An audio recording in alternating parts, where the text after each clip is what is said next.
There are many different ways to conduct research in psychology. A case study researches and describes individuals or groups of people in detail to identify and analyze the main points or issues, like factors, relationships, or processes that had occurred.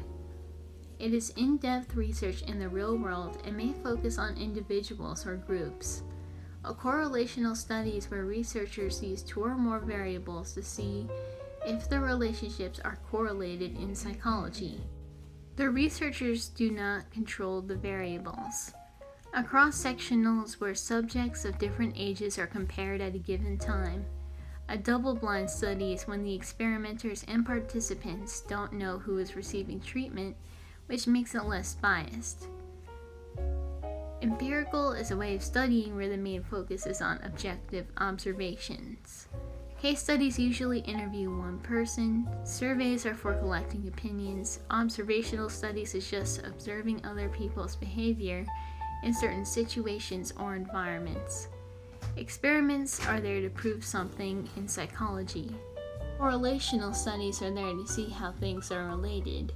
An example of a case study is Phineas Gage. Gage survived an explosion from putting an iron tamping rod to pack explosive powder in a hole. Gage had dramatic brain damage because the rod tore through his brain. After having an infection, he started intellectually improving.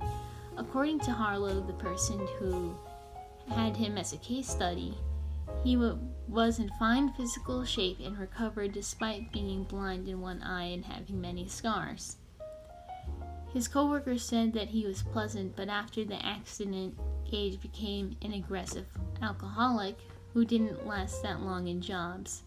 In the 1990s, they found that Gage's right prefrontal cortices had been damaged, which would negatively affect his ability to make rational decisions and emotionally process things.